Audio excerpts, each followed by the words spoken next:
சாத்தூர் பாரம்பரிய சமையலில் முட்டைக்கோஸ் கேக் பண்ணுறது எப்படின்னு பார்ப்போம். ஃபஸ்ட்டில் வந்து நம்ம அதுக்கு கேக்கு பண்ணுறதுக்கு என்னென்ன தேவை அதை பார்த்துக்குருவோம். அதுக்கப்புறம் கேக் பண்ணுவோம். மைதா மாவு பெரிய கப்புகிட்ட 1 கப்பு எடுத்திருக்கேன். நல்லா சுத்தம் பண்ணி சலித்து எடுத்து வச்சுக்கோங்க. 1 கப்பு.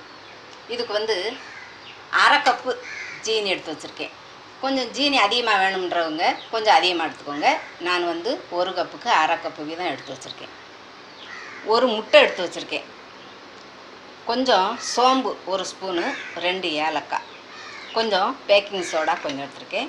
கொஞ்சம் ரவை ஒரு 3 ஸ்பூன் ரவை எடுத்திருக்கேன். நெய் கொஞ்சம். இவ்வளோ தான் இதுக்கு தேவையானது. இப்போ எப்படி செய்கிறதுன்றத செய்முறையை பார்ப்போம். இப்போ வந்து ஃபஸ்ட்டில் நம்ம இந்த சோம்பையும் ஏலக்காயும் பவுடர் பண்ணோம்.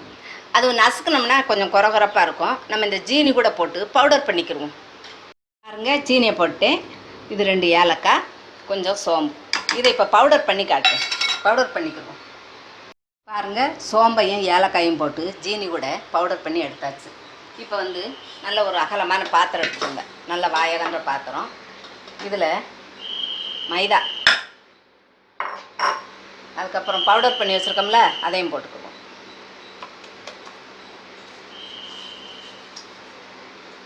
கொஞ்சம் இனிப்பு அதிகம் வேணுன்றதோ கொஞ்சம் கூட குறைய எடுத்துக்கோங்க. கொஞ்சம் பேக்கிங் சோடா.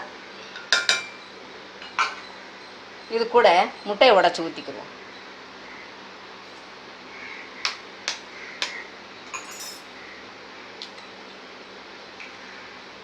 அதுக்கப்புறம் கொஞ்சம் நெய் விட்டுக்குவோம். கொஞ்சம் நெய்யை உருக்கி வச்சுக்கோங்க. கொஞ்சம் போதும். சுருக்கமாக எடுக்கிறதுனால நான் கொஞ்சம் கொஞ்சமாக விட்டுருக்கேன்.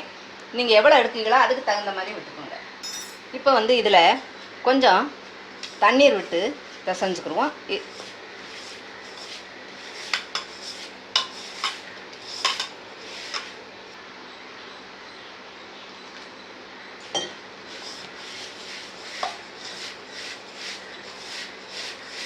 பாருங்க, இது மாதிரி பிசைஞ்சிட்டு இது கூடவே ரவையும் போட்டுக்கிடுவோம்.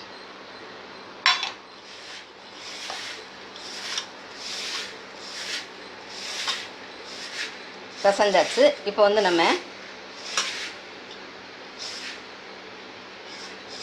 இருக்கட்டும். அதுக்கப்புறம் உருண்டை பிடிப்போம். ரொம்ப டைட்டாக பிசைய வேண்டாம். இந்த அளவுக்கு பிசைஞ்சால் போதும். பாருங்கள், அடுப்பில் எண்ணெய் காஞ்சிக்கிட்டு இருக்குது. சூடாகட்டும். அதுக்கப்புறம் ரொம்ப சூடாகக்கூடாது. கொஞ்சம் லைட்டாக இருக்கும்போதே நம்ம போட்டணும். மீடியம் இதுலேயே வச்சுக்கிறணும். பாருங்கள், எண்ணெய் சூடாகிடுச்சு. இவ்வளோ சூடு போதும்.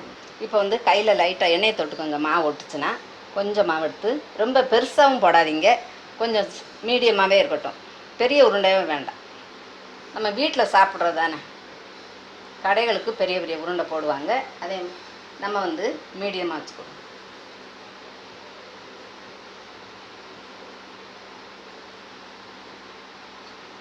இப்படி லைட்டாக கீறி விட்டுக்கோங்க. லைட்டாக ஒரு கத்திட்ட கீறி விட்டு அதுக்கப்புறம் போடணும். பாருங்கள், நம்மளுக்கு வந்து பாத்திரம் வந்து சின்ன பாத்திரம், வடைச்சட்டி, சின்ன வடைச்சட்டி வச்சுருக்கேன். அதனால் நம்ம ஒன்று ஒன்றா போட்டு எடுப்போம்.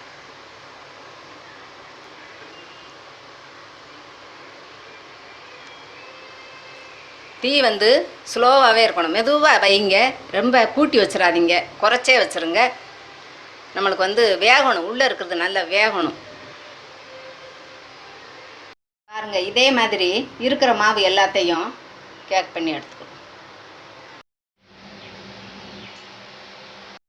பாருங்கள், இப்போ நம்மளுக்கு முட்டைக்கோஸ் கேக்கு ரெடி. இது வந்து நம்மளுக்கு நல்லா விரிஞ்சு வரணும்னா மாவை வந்து ரொம்ப அழுத்தி பிசையாதீங்க. கொஞ்சம் லூஸாக பிசைஞ்சு அதை வந்து ரொம்ப அழுத்தக்கூடாது. நம்மளுக்கு வந்து இப்போ குலோப்ஜாம் பண்ணுறோம் பாருங்கள், அழுத்தாமல் பிசையணும். அழுத்தாமல் பிசைஞ்சு அப்படியே அகலமான பாத்திரத்தில் பிசைஞ்சு லைட்டாக உருட்டி அதை கொஞ்சம் மாவு பிக்கும் போதே அந்த மைதா மாவில் நல்லா துவட்டி எடுத்துருங்க. மைதா மாவை நல்லா சுற்றி கோட்டிங் கொடுத்துட்டு அதுக்கப்புறம் லைட்டாக கீறி போடுங்க. கத்திட்ட லைட்டாக கீறி போடுங்க. உங்களுக்கு நல்லா இப்படி விரிஞ்சு வரும். இப்படி விரிஞ்சு வர்றதுக்காக நான் சொல்கிறேன். ரொம்ப அழுத்தினோம்னா இப்படி விரியாது. கொஞ்சம் லூஸாகவே இப்படி பிச்சதும் அதை மைதா மாவில் நல்லா தொட்டு ரெடி பண்ணிடுங்க. அதுக்கப்புறம் லைட்டாக கத்திட்ட ரெடி பண்ணி போடுங்க. நல்லா இதே மாதிரி வரும். நீங்களும் வீட்டில் செய்து சாப்பிட்டு பார்த்துட்டு உங்கள் ஃபீட்பேக் எழுதுங்க. நன்றி.